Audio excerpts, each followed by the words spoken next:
സംസ്ഥാനത്ത് കോവിഡ് വ്യാപന നിരക്ക് കുറഞ്ഞു വരുന്നുണ്ട്. ഇന്ന് 7719 പേർക്കാണ് രോഗം സ്ഥിരീകരിച്ചത്. ആകെ നടന്ന പരിശോധന 68,573. ഇന്നത്തെ മരണസംഖ്യ 161. ഇപ്പോൾ ആകെ 1,13,817 പേർ ചികിത്സയിലുണ്ട്. കഴിഞ്ഞ 3 ദിവസങ്ങളിലെ ശരാശരി test positivity rate 12.7%. Thiruvananthapuram, Palakkad, Malappuram എന്നിവിടങ്ങളിലൊഴികെ ബാക്കി എല്ലാ ജില്ലകളിലും TPR 15-ലും താഴെയെത്തി. ആലപ്പുഴ, കോഴിക്കോട് ജില്ലകളിൽ അത് 10%-ലും താഴെയായിരിക്കുന്നു. കഴിഞ്ഞ ഒരാഴ്ചയിൽ 10% കുറവ്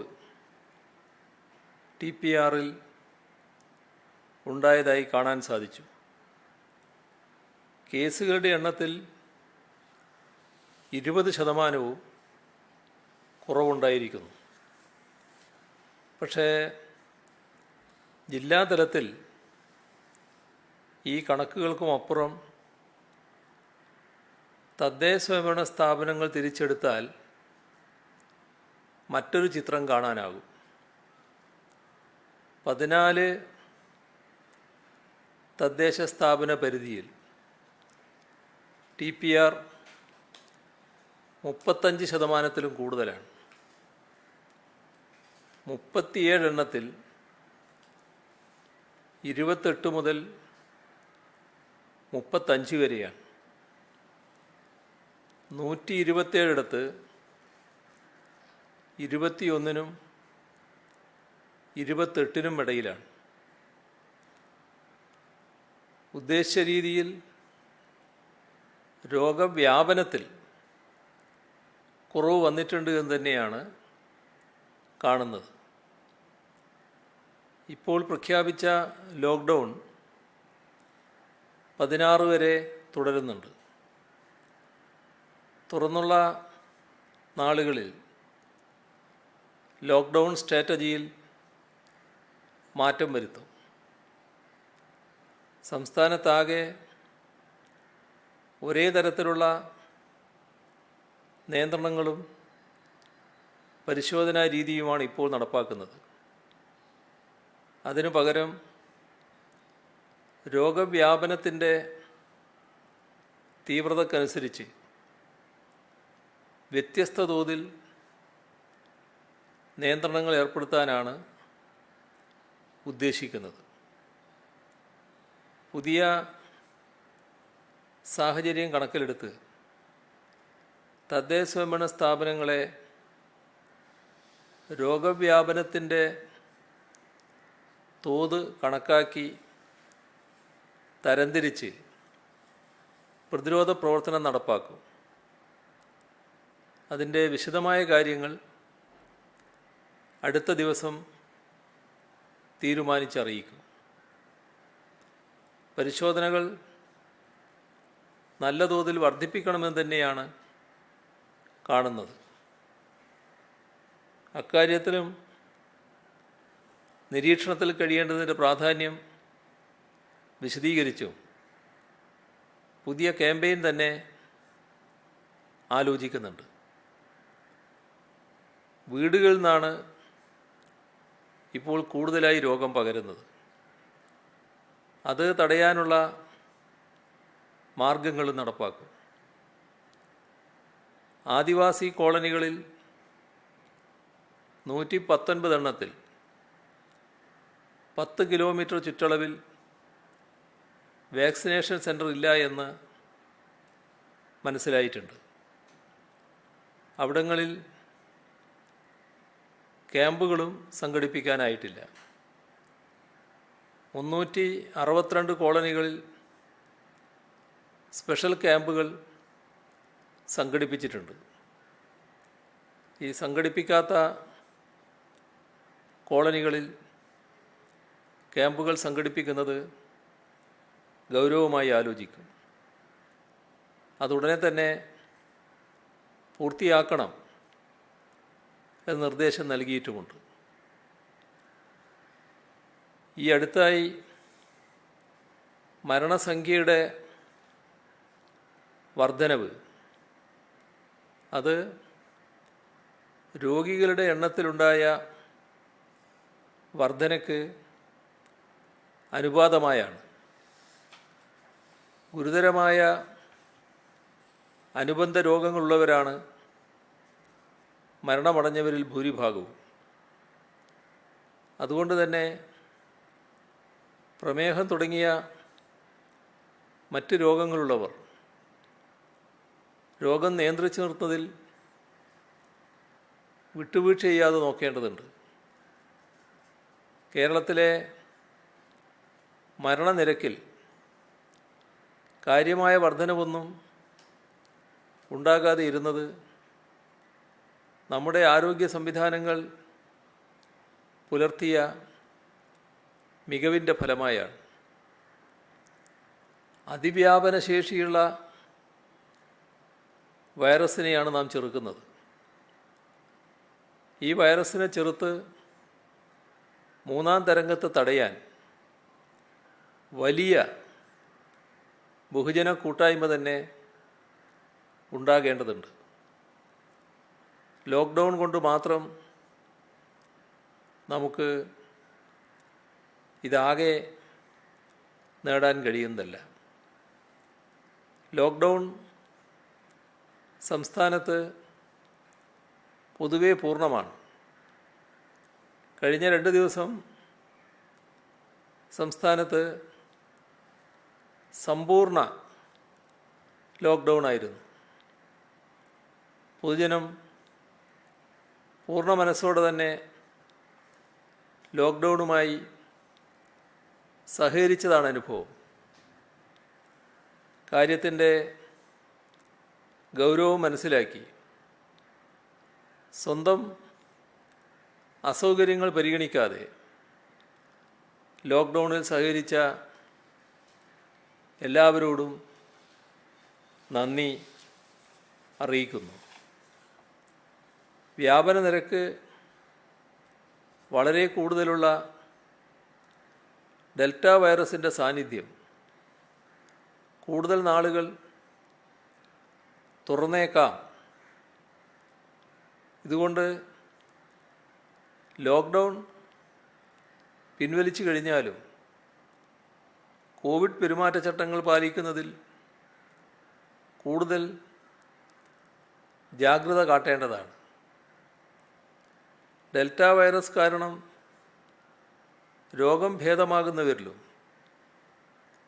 വാക്സിൻ എടുത്തവരിലും വീണ്ടും രോഗബാധ ഉണ്ടായേക്കാം.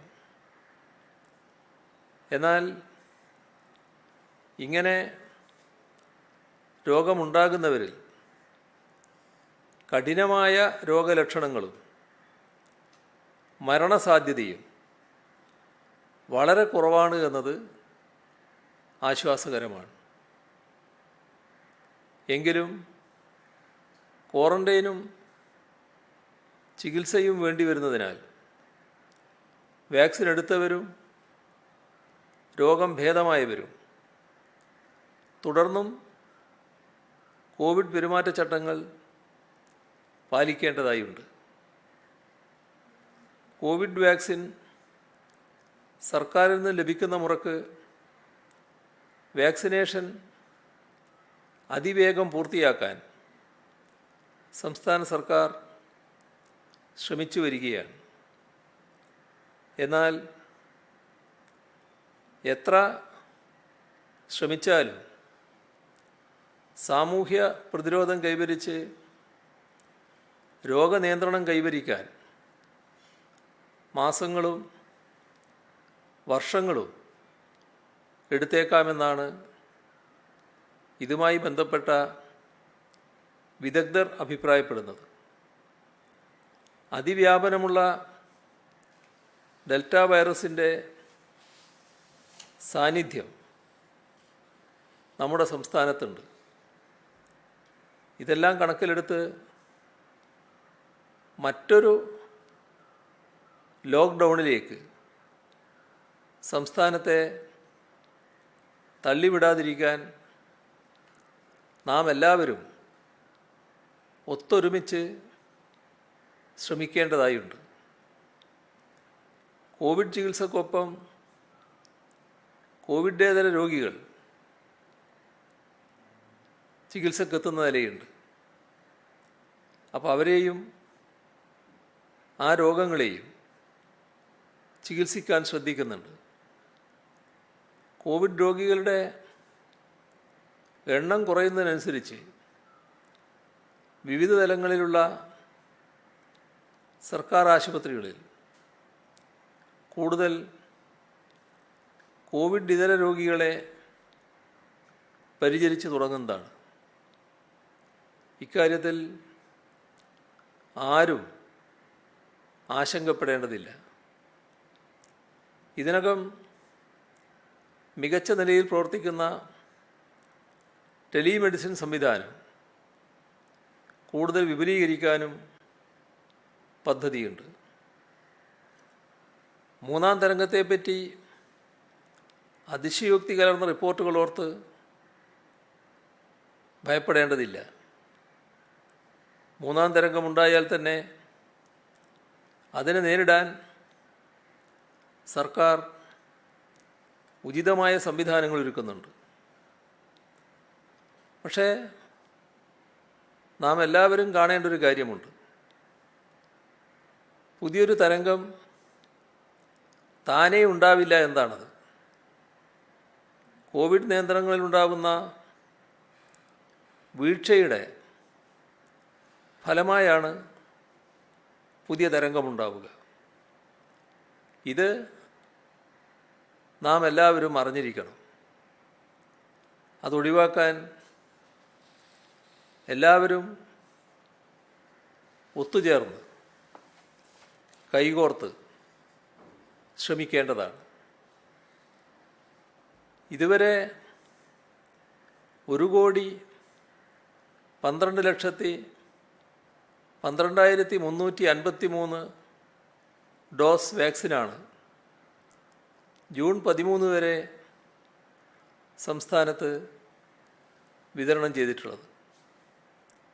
ആരോഗ്യപ്രവർത്തകർക്കിടയിൽ 5,24,128 പേർക്ക് ആദ്യ ഡോസും 4,06,035 പേർക്ക് 2 ഡോസുകളും വിതരണം ചെയ്തു. മറ്റ് മുൻനിര പ്രവർത്തകരിൽ 5,39,624 പേർക്ക് ആദ്യ ഡോസും 4,03,454 പേർക്ക് 2 ഡോസുകളും വിതരണം ചെയ്തു. 45 വയസ്സിന് മുകളിലുള്ള 68,14,751 പേർക്ക് ആദ്യ ഡോസും 14,27,998 പേർക്ക് 2 ഡോസുകളും നൽകി.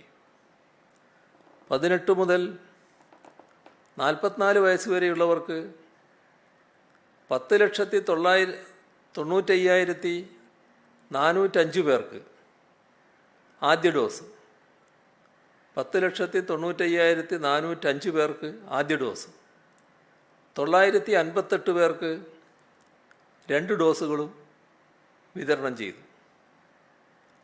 സംസ്ഥാനത്തെ വൃദ്ധസദനങ്ങളിലെ അന്തേവാസികളിൽ 91% പേർക്കും ആദ്യ ഡോസ് നൽകി. 14% പേർക്ക് 2 ഡോസും ലഭിച്ചു. ആദിവാസി ജനവിഭാഗങ്ങൾക്കിടയിൽ 45 വയസ്സിന് മുകളിലുള്ളവരിൽ 75% പേർക്ക് വാക്സിനേഷൻ നൽകി. അവർക്കിടയിൽ 18 മുതൽ 44 വയസ്സ് വരെയുള്ളവരിൽ 12% പേർക്കാണ് ഇതുവരെ വാക്സിൻ ലഭിച്ചത്. കഴിഞ്ഞ 7 ദിവസങ്ങളിൽ 9,46,488 ഡോസ് വാക്സിനാണ് വിതരണം ചെയ്തത്. അതിൽ 77,622 പേർക്കാണ് രണ്ടാമത്തെ ഡോസ് നൽകിയത്. 8,68,866 പേർക്ക് ആദ്യത്തെ ഡോസ് ലഭിച്ചു. കേന്ദ്ര ഗവൺമെൻറ്റിൽ നിന്നും കേരളത്തിന് ഇതുവരെ ലഭിച്ചത് 98,83,830 ഡോസ് വാക്സിനാണ്. അതിൽ നിന്നും 1,69,172 ഡോസ് നൽകാൻ നമുക്ക് സാധിച്ചു. അതായത് ലഭിച്ചത് 98,83,830 ഡോസ്. നമ്മൾ നൽകിയത് 1,69,172 ഡോസ്. സംസ്ഥാന ഗവൺമെൻറ് നേരിട്ട് ശേഖരിച്ചത് 10,73,110 ഡോസ് വാക്സിനാണ്. അതിൽ നിന്നും ഇതുവരെ 8,92,346 ഡോസ് വാക്സിനാണ് വിതരണം ചെയ്തത്. കേന്ദ്ര സർക്കാരിൽ നിന്നും ലഭിച്ചതിൽ 4,32,000 ഡോസ് വാക്സിനും സംസ്ഥാന സർക്കാർ ശേഖരിച്ചതിൽ 2,08,000 ഡോസ് വാക്സിനുമാണ് ഇപ്പോൾ സ്റ്റോക്കിലുള്ളത്. ലോക്ക്ഡൗൺ നിയന്ത്രണങ്ങൾ ലംഘിക്കുന്നവർക്കെതിരെ കേരള പകർച്ചവ്യാധി നിയമം ഉൾപ്പെടെയുള്ളവയിലെ വകുപ്പുകൾ ഉൾപ്പെടുത്തിയാണ് പോലീസ് നടപടി സ്വീകരിക്കുന്നത്. ഇത്തരത്തിൽ ഈടാക്കുന്ന പിഴത്തുക സർക്കാർ ട്രഷറിയിൽ അടക്കുകയാണ് ചെയ്യുന്നത്. നിയന്ത്രണങ്ങൾ ലംഘിക്കുന്നവരിൽ നിന്ന് ഈടാക്കുന്ന പിഴ പോലീസിനാണ് ലഭിക്കുന്നതെന്ന രീതിയിൽ ഒരു പ്രചാരണം വന്നുകൊണ്ടാണ് ഇത് പറയുന്നത്. പോലീസ് പിഴ ഈടാക്കുന്നത് നിലവിലുള്ള നിയമപ്രകാരം മാത്രമാണ്. സ്വന്തം ജീവൻ പണയം വെച്ച് തന്നെയാണ് പോലീസ് നമ്മുടെ നിരത്തുകളിൽ നിയന്ത്രണം നടപ്പിലാക്കുന്നത്. അതിനവരെ അഭിനന്ദിക്കുകയാണ് വേണ്ടത്. ഈ ജോലി തിരക്കിനിടയിൽ ധാരാളം പോലീസുകാർ രോഗബാധിതരാകുന്നു എന്നതൊരു വസ്തുതയാണ്. നിലവിൽ 375 പോലീസുകാരാണ് കോവിഡ് പോസിറ്റീവായി ചികിത്സയിലുള്ളത്. കഴിഞ്ഞ 24 മണിക്കൂറിനുള്ളിൽ സംസ്ഥാനത്ത് മാസ്ക് ധരിക്കാത്ത 6,987 ആളുകൾക്കെതിരെ കേസ് രജിസ്റ്റർ ചെയ്തു. സാമൂഹ്യ അകലം പാലിക്കാത്തതിന് 4,199 പേർക്കെതിരെ നിയമ നടപടി സ്വീകരിച്ചു. പിഴയായി 32,17,400 രൂപയാണ് ഈ കഴിഞ്ഞ ദിവസം ഈടാക്കിയത്. മൂന്നാമത്തെ തരംഗത്തിനുള്ള സാധ്യത മുൻകൂട്ടി കണ്ടുകൊണ്ട് ആവശ്യമായ തയ്യാറെടുപ്പുകളാണ് നടത്തി വരുന്നത്. മുതിർന്നവരിൽ വലിയ ശതമാനം ആളുകൾക്ക് വാക്സിനേഷൻ വഴിയും രോഗബാധയാലും പ്രതിരോധ ശക്തി ആർജിക്കാൻ സാധ്യതയുള്ളതിനാൽ മൂന്നാമത്തെ തരംഗത്തിൽ അതുവരെ കാര്യമായി രോഗബാധയുണ്ടാവാത്ത കുട്ടികൾക്കിടയിൽ കേസുകൾ ചിലപ്പോൾ കൂടിയേക്കാം. അത് കണക്കിലെടുത്ത് അക്കാര്യത്തിൽ കൂടുതൽ ശ്രദ്ധയോടെയാണ് സർക്കാർ മുന്നോട്ട് നീങ്ങുന്നത്. ജൂൺ 2 തന്നെ അതുമായി ബന്ധപ്പെട്ട സർക്കാർ ഉത്തരവ് പുറത്തിറങ്ങി. കുട്ടികളെ വിവിധ വിഭാഗങ്ങളായി തിരിച്ചുള്ള ട്രയാജ് പ്രോട്ടോക്കോൾ, അവരെ ചികിത്സിക്കാൻ ആവശ്യമായ മാർഗരേഖ, ഡിസ്ചാർജ് നയം ഇവയെല്ലാം തയ്യാറായി കഴിഞ്ഞു. കോവിഡ് വന്ന കുട്ടികളിൽ അപൂർവമായി കാണുന്ന മൾട്ടി സിസ്റ്റം ഇൻഫ്ലമേറ്ററി സിൻഡ്രോം എന്ന രോഗത്തെ കണ്ടെത്താനും ചികിത്സിക്കാനുമുള്ള മാർഗരേഖയും തയ്യാറാക്കി.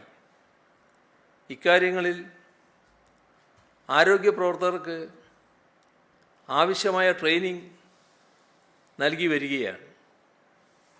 അതോടൊപ്പം ആശുപത്രികളിൽ കുട്ടികളുടെ ചികിത്സക്കാവശ്യമായ സൗകര്യങ്ങൾ വർദ്ധിപ്പിക്കാനുള്ള എല്ലാ പരിശ്രമങ്ങളും നടന്നു വരികയുമാണ്. ഇന്ന്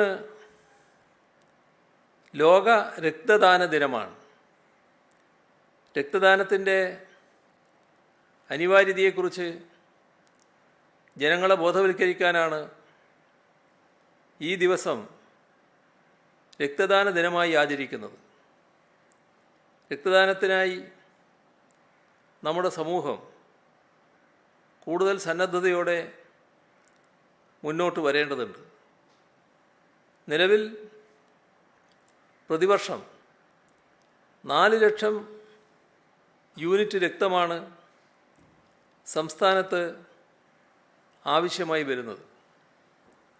ഇതിൽ 70% മാത്രമാണ് സന്നദ്ധ രക്തദാതാക്കളിൽ നിന്നും ലഭ്യമാകുന്നത്. ഈ അവസ്ഥയിൽ മാറ്റം വരേണ്ടതുണ്ട്. നിലവിൽ നിരവധി യുവജന സംഘടനകളും സന്നദ്ധ സംഘങ്ങളും പല വ്യക്തികളും ഇക്കാര്യത്തിൽ സജീവമായി ഇടപെടുന്നുണ്ടെങ്കിലും നമ്മുടെ സംസ്ഥാനത്ത് ആവശ്യമായ അളവിൽ ലഭ്യമാകുന്നില്ല എന്ന പ്രശ്നം നിലനിൽക്കുന്നുണ്ട്. കോവിഡ് വ്യാപനം കുറയുന്നതോടെ നിലവിൽ മാറ്റിവെച്ചിരിക്കുന്ന ശസ്ത്രക്രിയകളെല്ലാം നടത്തേണ്ടി വരുന്ന ഘട്ടത്തിൽ രക്തത്തിൻ്റെ ക്ഷാമം പ്രതിസന്ധി സൃഷ്ടിച്ചേക്കാം. കോവിഡ് വാക്സിനേഷൻ എടുത്തവർക്ക് 14 ദിവസത്തിന് ശേഷവും രോഗബാധിതരായവർക്ക് നെഗറ്റീവായി 28 ദിവസത്തിന് ശേഷവും രക്തം ദാനം ചെയ്യാവുന്നതാണ്. അതുകൊണ്ട് പരമാവധി ആളുകൾ രക്തദാനത്തിനായി മുന്നോട്ട് വരണം. യുവജന സംഘടനകൾ അതിന് നേതൃത്വം നൽകണം. രക്തദാതാക്കളിൽ നിലവിൽ സ്ത്രീകളുടെ എണ്ണം വളരെ കുറവാണ്. അതിനാൽ ആരോഗ്യവതികളായ സ്ത്രീകളും രക്തദാനത്തിൽ കൂടുതൽ ഊർജ്ജസ്വലതയോടെ പങ്കാളികളാകണം. ലോക രക്തദാന ദിനത്തിൻ്റെ സന്ദേശം ഉയർത്തിപ്പിടിച്ച് നാടിനു വേണ്ടി പ്രവർത്തിക്കുമെന്ന് നമുക്ക് ദൃഢനിശ്ചയം ചെയ്യാം. വലിയ തോതിൽ പോലീസ് സേനാംഗങ്ങളടക്കമുള്ള വിവിധ തുറകളിലുള്ളവർ ഇന്ന് രക്തം ദാനം ചെയ്യാൻ തയ്യാറായി എന്നത് മാതൃകാപരമായ കാര്യമാണ്.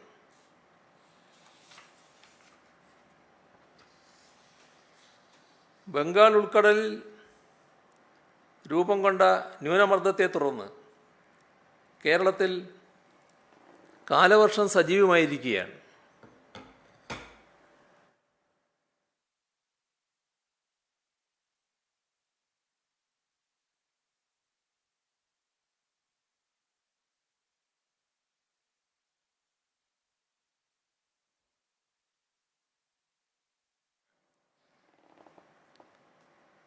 അടുത്ത 3 ദിവസം കൂടി ശക്തമായ മഴ കേരളത്തിൽ തുടരുമെന്നാണ് കേന്ദ്ര കാലാവസ്ഥാ വകുപ്പ് അറിയിക്കുന്നത്.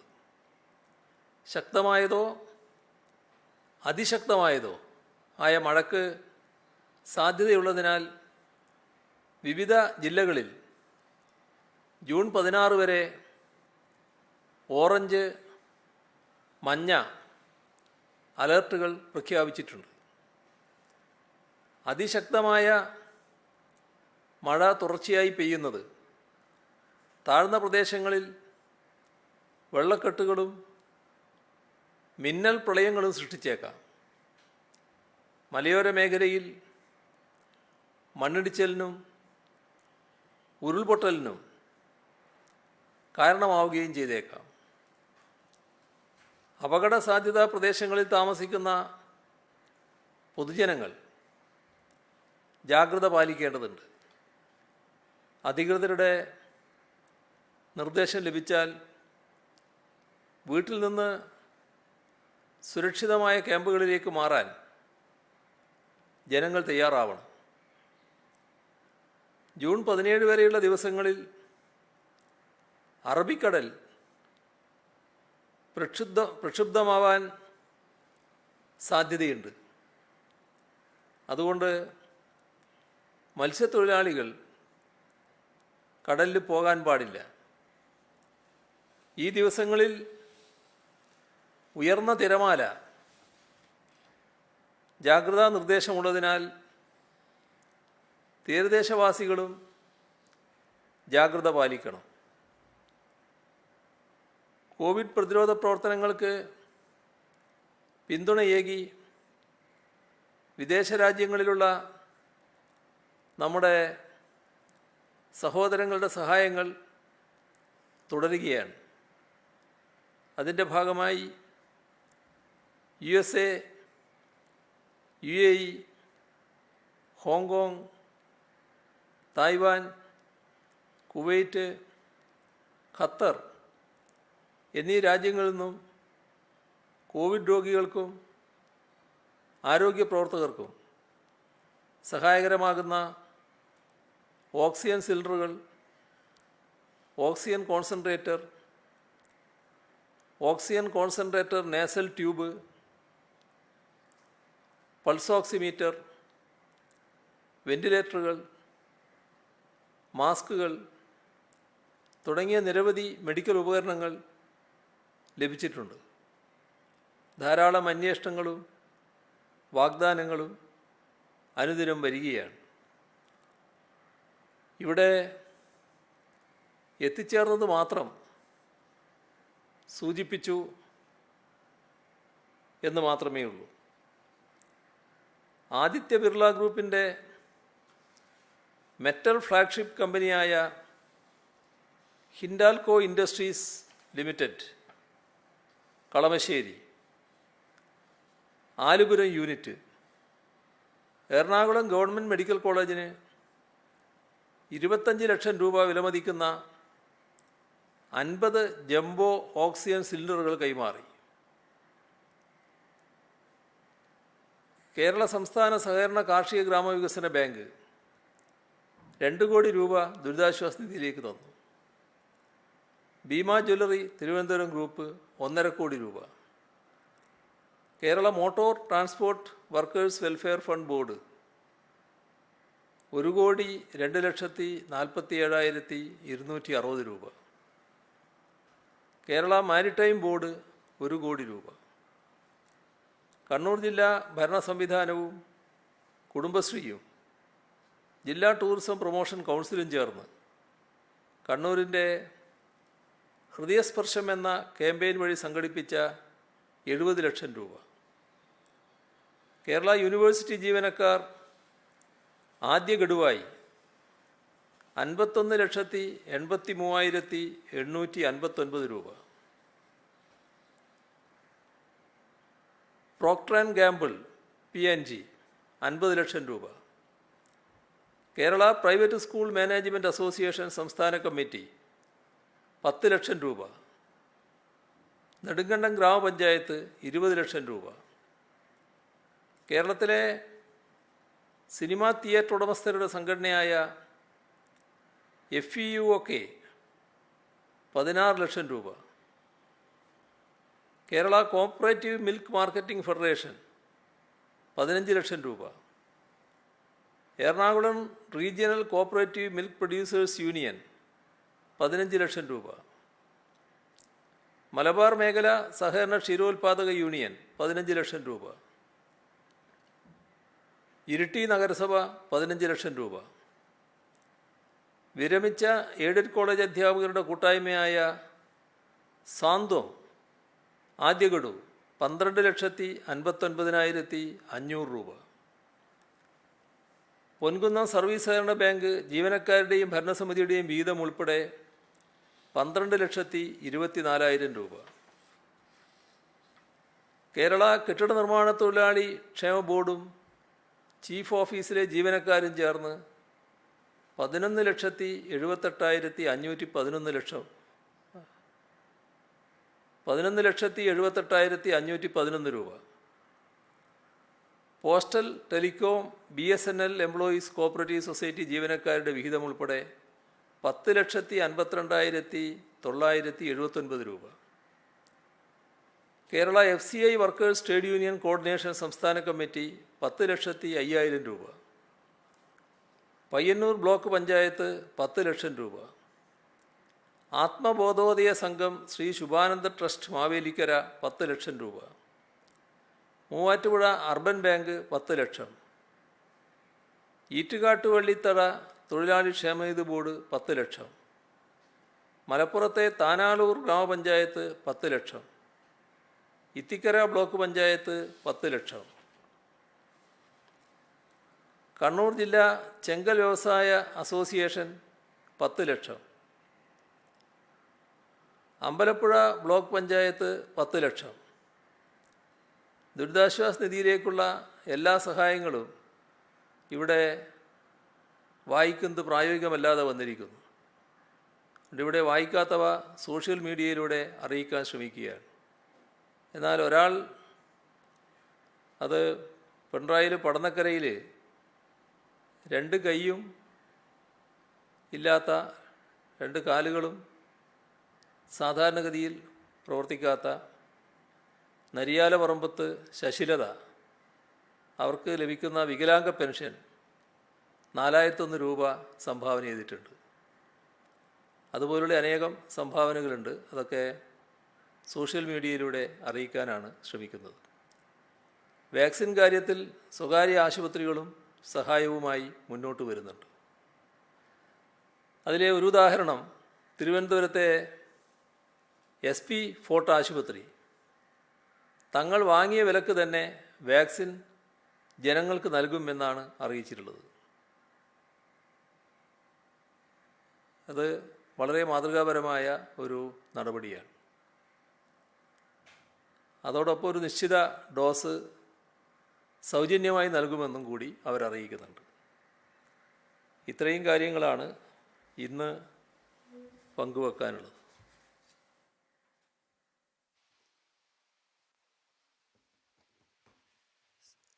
തദ്ദേശ സ്ഥാപന അടിസ്ഥാനത്തിൽ നിയന്ത്രണങ്ങൾ ഏർപ്പെടുത്താനാണ് ആലോചന എന്ന് പറഞ്ഞു. അതായത് മറ്റന്നാളത്തോടു കൂടി നമ്മളിപ്പോൾ ഏർപ്പെടുത്തിയിരിക്കുന്ന ലോക്ക്ഡൗൺ പിൻവലിക്കുന്നു എന്ന് നമുക്ക് അങ്ങനെ തന്നെ പറയാം അല്ലേ സി?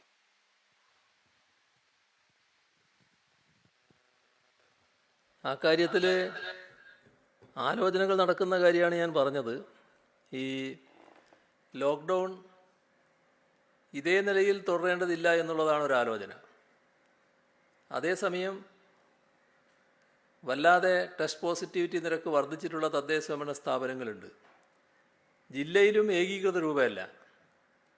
ജില്ലയിലെ TPR വർദ്ധിച്ചു എന്ന് കാണുമ്പോൾ തന്നെ ചില പ്രദേശങ്ങൾ വളരെ കുറഞ്ഞ തോതിലാണ് രോഗവ്യാപനമുള്ളത്. അപ്പോൾ അതെല്ലാം കണ്ടുകൊണ്ടുള്ള ഒരു സമീപനം നമുക്ക് സ്വീകരിക്കേണ്ടതായിട്ട് വരും. കുറേ കൂടി വിദഗ്ധ അഭിപ്രായങ്ങൾ ആവശ്യമാണ് എന്തുകൊണ്ടാണ് ഇന്നൊരു തീരുമാനത്തിലേക്ക് എത്താതെ നാളേക്കത് വെച്ചിട്ടുള്ളത്. ഈ കോവിഡ് മൂലം പല വ്യാപാര സ്ഥാപനങ്ങളും അടഞ്ഞു കിടക്കുകയാണ്. അപ്പോൾ ഈ കട ഉടമകൾക്ക് വാടക കൊടുക്കാൻ ഉള്ള വരുമാനമില്ല.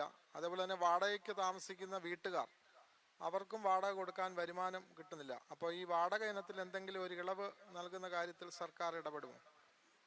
വാടകയുടെ കാര്യത്തിൽ നേരത്തെ കോവിഡിൻ്റെ ആദ്യ വ്യാപന ഘട്ടത്തിൽ പലരും മാതൃകാപരമായി തന്നെ വാടക ഉപേക്ഷിക്കാൻ തയ്യാറായിരുന്നു. സർക്കാരിൻ്റെ ചെറിയൊരു ശ്രമവും ആ കൂട്ടത്തിലുണ്ടായിരുന്നു. ഈ ഘട്ടത്തിൽ ഇതൊരു യഥാർത്ഥ പ്രശ്നമാണ്. എങ്ങനെയാണ് അത്തരം ആളുകളെ സഹായിക്കാൻ കഴിയുക എന്നത് ഗൗരവമായി തന്നെ സർക്കാർ ആലോചിക്കും. ഈ പ്രവാസികൾ നേരിടുന്ന ഒരു പ്രതിസന്ധി ഒന്ന് ശ്രദ്ധയിൽപ്പെടുത്താനാണ്. ഇവിടുന്ന് 2 വാക്സിൻ എടുത്ത് പോകുന്ന ആൾക്കാർക്ക് വാക്സിനേറ്റഡ് എന്നാണ് സർട്ടിഫിക്കറ്റിൽ എഴുതിയിരിക്കുന്നത്. എന്നാൽ സൗദിയിലെത്തുമ്പോൾ മറ്റ് പല സംസ്ഥാനങ്ങളും ഈ 2 ഡോസ് എടുത്ത തീയതി കൃത്യമായി തന്നെ അതിൽ രേഖപ്പെടുത്തുന്നുണ്ട്. സൗദിയിലെ പ്രോട്ടോകോൾ പ്രകാരം ആദ്യ ഡോസ് എടുത്തു കഴിഞ്ഞാൽ 14 ദിവസം കഴിഞ്ഞാണ് രണ്ടാമത്തെ ഡോസ് എടുക്കേണ്ടത്. അന്നേരം ഈ പ്രോട്ടോകോൾ കൃത്യമായി പാലിച്ചോ എന്ന് നമ്മുടെ സർട്ടിഫിക്കറ്റ് നോക്കിയാൽ അറിയാൻ കഴിയുന്നില്ല. അന്നേരം ഈ 2 ഡേറ്റും അതിൽ രേഖപ്പെടുത്തുമോ എന്ന് പ്രവാസികൾ ഇങ്ങനെ വിളിച്ച് ചോദിക്കുന്നുണ്ട്. അതിനകത്ത് എന്തെങ്കിലും ഒരു ഇടപെടൽ? അതിലൊക്കെ വ്യക്തതയുണ്ടാക്കാം. പ്രവാസികളെ സഹായിക്കുന്നതിന് എന്തെല്ലാം ചെയ്യാൻ പറ്റുമോ അതൊക്കെ ചെയ്യുന്നതിനാണ് സർക്കാർ നിൽക്കുന്നത്. ഇത് അവർക്ക് ചില പ്രയാസങ്ങൾ ഉണ്ടാക്കി എന്നത് ഇപ്പോൾ അവർ ചിലർ ശ്രദ്ധയിൽപ്പെടുത്തുന്നുണ്ട്. അതിൻ്റെ ഭാഗമായി വാക്സിൻ കൊടുത്ത തീയതി, ഏത് വാക്സിനാണ് കൊടുത്തത് എന്നത്, അതിൻ്റെ മറ്റ് കൂടുതൽ കാര്യങ്ങൾ എല്ലാം ആ സർട്ടിഫിക്കറ്റിൽ തന്നെ ഉൾപ്പെടുത്തുന്ന കാര്യം ആലോചിക്കുന്നുണ്ട്.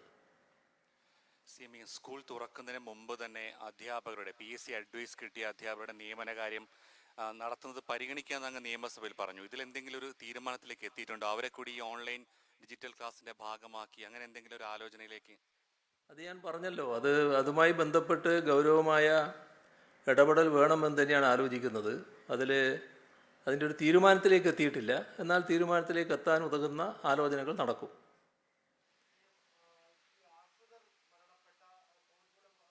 ആരോ സംസാരിക്കുന്നുണ്ടെങ്കിൽ കേൾക്കുന്നില്ല ഇങ്ങോട്ട്.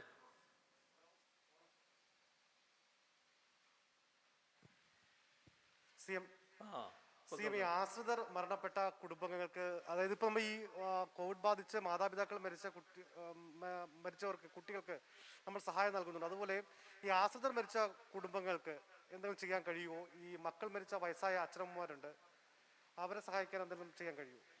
ഇപ്പോൾ ആദ്യം പറഞ്ഞതാണ് ആലോചിച്ചിട്ടുള്ളത്. മറ്റു കാര്യങ്ങൾ ഇപ്പോഴാലോചിച്ചിട്ടില്ല. എന്നാൽ അത്തരം ചില നടപടികൾ കേന്ദ്ര ഗവൺമെൻറ് ആലോചിക്കുന്നു എന്ന സൂചനകൾ വന്നു കഴിഞ്ഞിട്ടുണ്ട്.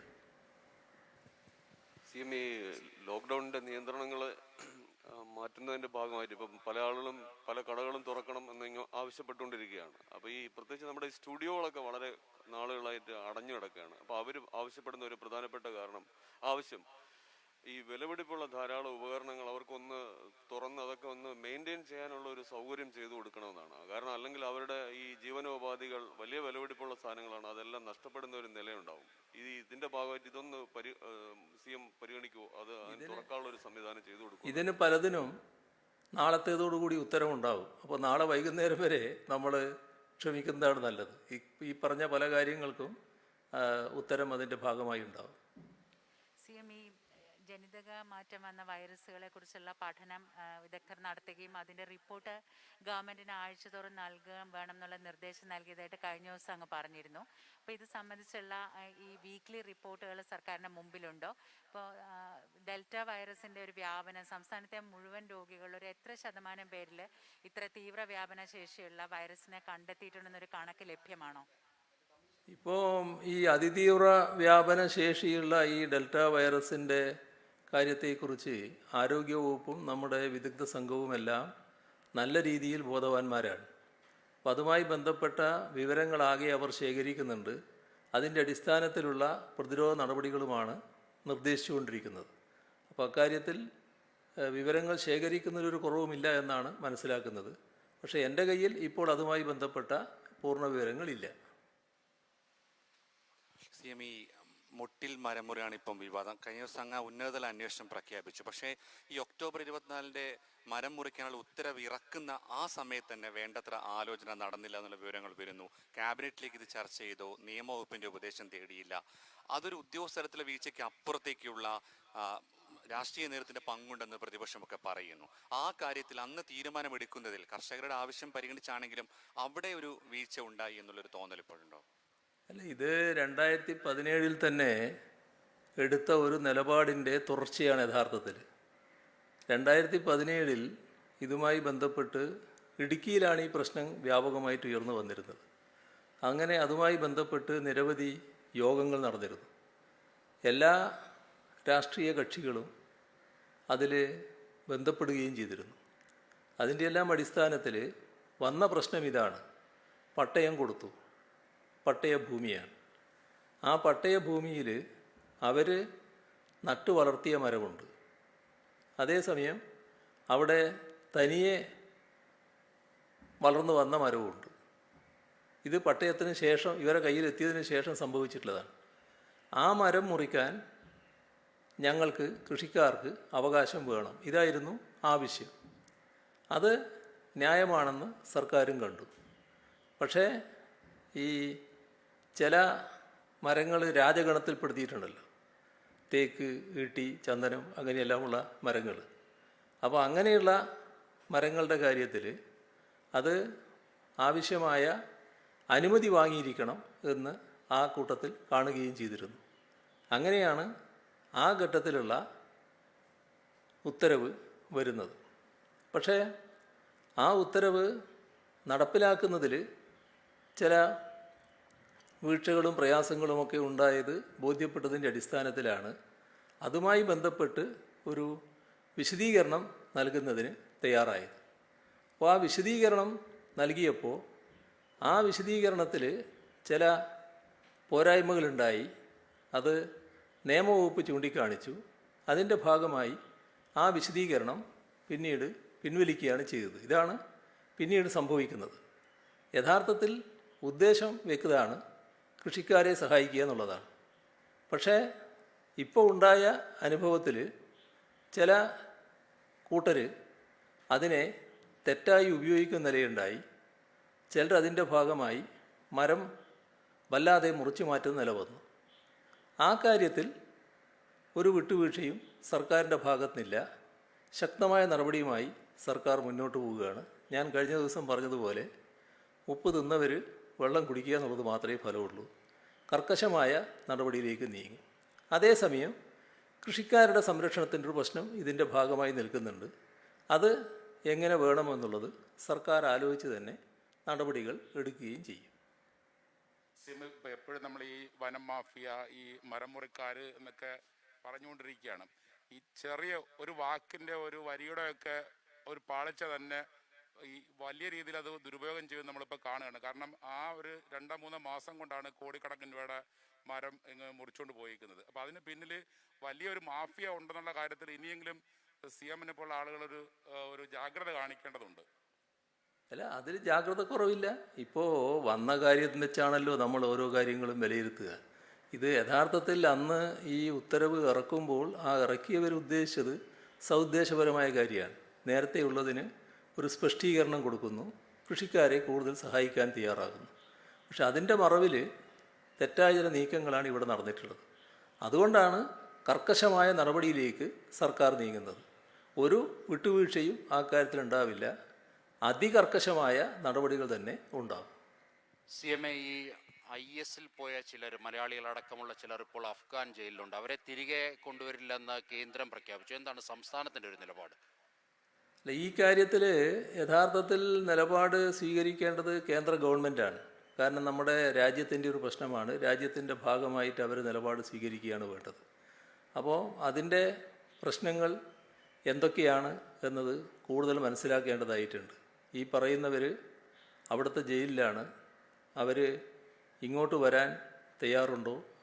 അതേപോലെ തന്നെ കുടുംബത്തിൻ്റെ അഭിപ്രായം അറിയാൻ തയ്യാറാവണം. അങ്ങനെയൊക്കെ കൂടി ഒരു പൊതുവായ നിലപാട് അക്കാര്യത്തിൽ സ്വീകരിക്കുകയാണ് വേണ്ടത്. സംസ്ഥാന സർക്കാരിന് ഇതിൽ പ്രത്യേകിച്ചൊന്നും ചെയ്യാനില്ല. നടപടി സ്വീകരിക്കേണ്ടത് കേന്ദ്ര ഗവൺമെൻറ്റാണ്. കേന്ദ്ര ഗവൺമെൻറ് ഈ കാര്യങ്ങളെല്ലാം പരിശോധിച്ചുകൊണ്ടായിരിക്കണം ഒരു നിലപാട് സ്വീകരിക്കുന്നത്. CM, ഈ അറസ്റ്റ് ചെയ്യുന്ന പ്രതികളെ ജയിലിൽ പ്രവേശിപ്പിക്കുന്നതിന് മുമ്പ് നടത്തേണ്ട വൈദ്യപരിശോധനയുമായി ബന്ധപ്പെട്ട ഒരു സർക്കുലർ കഴിഞ്ഞ ദിവസം ആരോഗ്യവകുപ്പ് പുറത്തിറക്കിയിരുന്നു. അത് രാജ്കുമാർ കസ്റ്റഡി മരണം അന്വേഷിച്ച ജുഡീഷ്യൽ കമ്മീഷൻ റിപ്പോർട്ടിൻ്റെ അടിസ്ഥാനത്തിലാണ് അത് ചെയ്തത്. എന്നാൽ ആ സർക്കുലർ പറയുന്ന പരിശോധനകൾ സർക്കാർ ആശുപത്രികളില്ല, സ്വകാര്യ ആശുപത്രികളിലേ ഉള്ളൂ. അതിലെ പ്രശ്നങ്ങൾ ചൂണ്ടിക്കാട്ടിക്കൊണ്ട് പോലീസ് അസോസിയേഷൻ മുഖ്യമന്ത്രിക്ക് ഒരു കത്തൊക്കെ നൽകിയിട്ടുണ്ട്. അതിന് ഏതെങ്കിലും ഒരു പുനർവിചിന്തനം ഉണ്ടാകുമോ?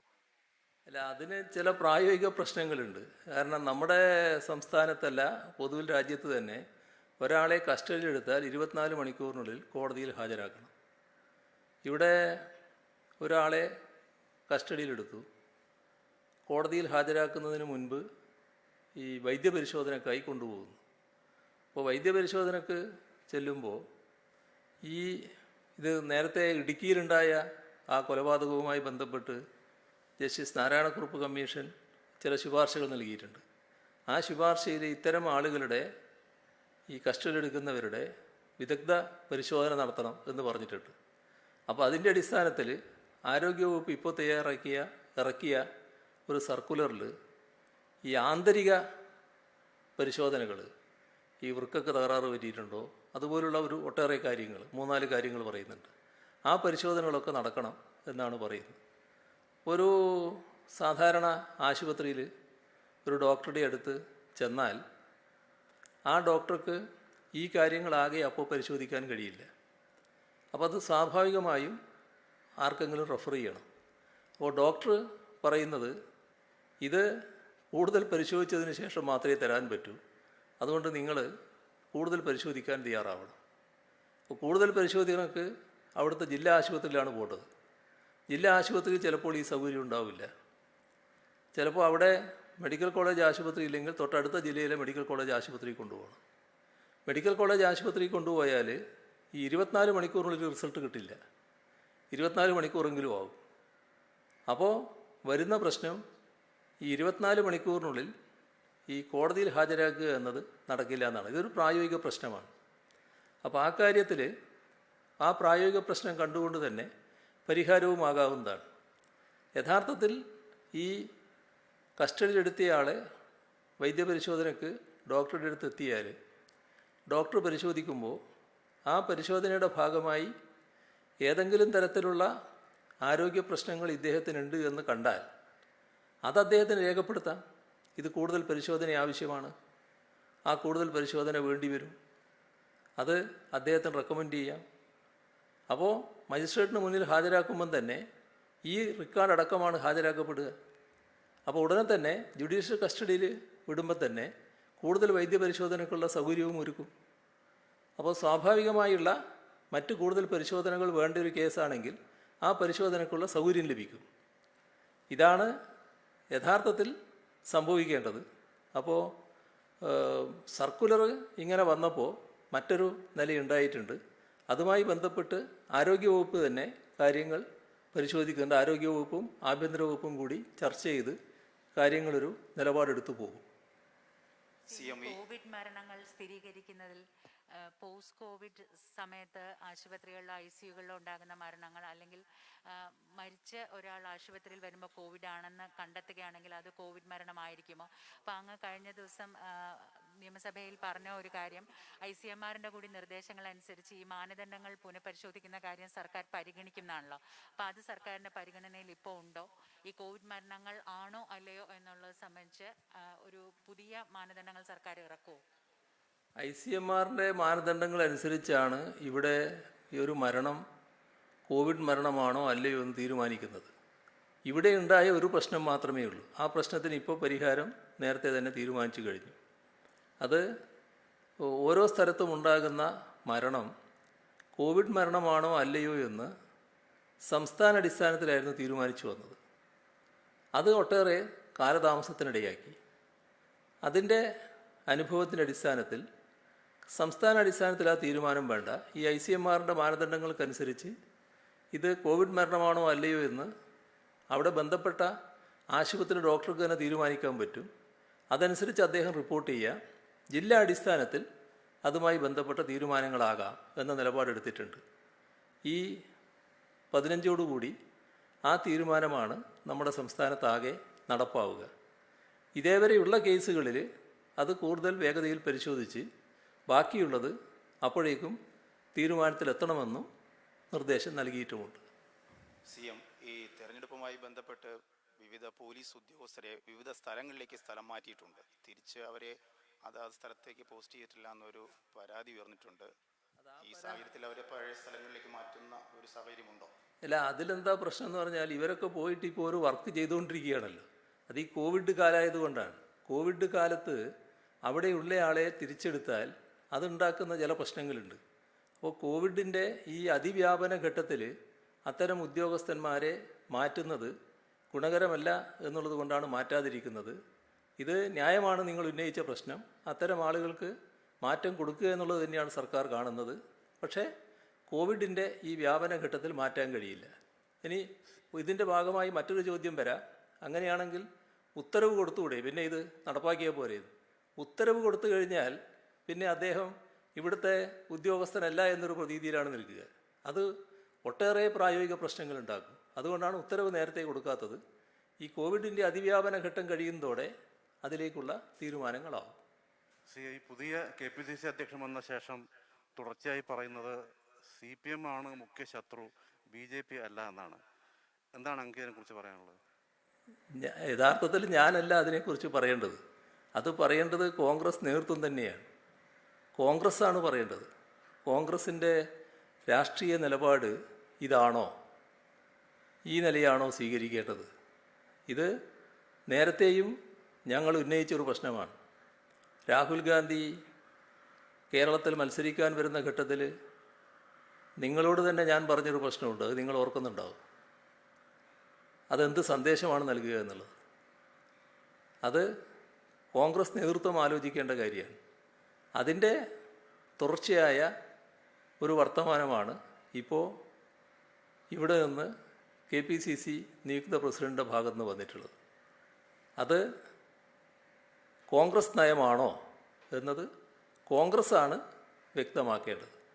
ഇന്നീ രാജ്യം സ്വീകരിക്കുന്ന പൊതു നിലപാടിൽ നിന്ന് വ്യത്യസ്തമായ ഒന്നാണത്. അത് കോൺഗ്രസിൻ്റെ നിലപാടാണോ എന്നത് കേരളത്തിൽ കോൺഗ്രസ്സിന് പ്രത്യേക നിലപാടുണ്ടോ എന്ന് നമുക്കറിയില്ലല്ലോ. നേരത്തെ നമ്മൾ കണ്ടതാണല്ലോ ഈ തെരഞ്ഞെടുപ്പിലൊക്കെ. തെരഞ്ഞെടുപ്പിൽ BJP-യുമായി അടക്കം കൂട്ടുചേരുന്നതിന് കേരളത്തിലെ കോൺഗ്രസ് നേതൃത്വത്തിന് വഴിയുണ്ടായിട്ടില്ലല്ലോ. ആ ഘട്ടത്തിൽ അഖിലേന്ത്യാ നേതൃത്വം ഇവിടെ വന്ന് സംസാരിക്കുമ്പോഴും BJP-യുടെ കേന്ദ്ര നേതൃത്വം വേണ്ട രീതിയിൽ അങ്ങനെ ഇടപെടുന്നില്ല എന്ന് പറഞ്ഞുകൊണ്ടായിരുന്നല്ലോ ആക്ഷേപം ഉന്നയിച്ചിരുന്നത്. കേന്ദ്ര ഏജൻസികളുടെ ഫലപ്രദമായ ഇടപെടൽ വരുന്നില്ല എന്നൊക്കെ പറഞ്ഞ് ആക്ഷേപം ഉന്നയിച്ചിരുന്നല്ലോ. എല്ലാം കൂടി ഒരേ തരത്തിലാണല്ലോ നീങ്ങിയിരുന്നത്. രണ്ടു കൂട്ടരും ഇവിടെ CPM-നെയും ഇടതുപക്ഷത്തെയും ഇടതുപക്ഷ ജനാധിപത്യ മുന്നണിയെയും ലക്ഷ്യമിട്ടുകൊണ്ടാണല്ലോ നീങ്ങിയത്. ഇതെല്ലാം നമ്മുടെ തൊട്ട് മുന്നിലുള്ള അനുഭവങ്ങളാണല്ലോ. അപ്പോൾ ആ കാര്യത്തിൽ കോൺഗ്രസ് സ്വീകരിച്ചു വരുന്നൊരു നിലയുണ്ട്. അത് കോൺഗ്രസിൻ്റെ ഔദ്യോഗിക നിലപാട് തന്നെയാണോ എന്ന് പറയേണ്ടത് അവരാണ്. എന്നാൽ എല്ലാവരും മനസ്സിലാക്കേണ്ട ഒരു കാര്യമുണ്ട്, ജനങ്ങളിതെല്ലാം വിലയിരുത്തുന്നുണ്ട്. അതിൻ്റെ ഭാഗമായി ജനങ്ങൾക്ക് ശരിയായ നിലപാടുമുണ്ട്. അതെല്ലാവരും മനസ്സിലാക്കുന്നത് നല്ലതാണ്. ബാക്കി നാളെയാവാം, അതാ നല്ലത്.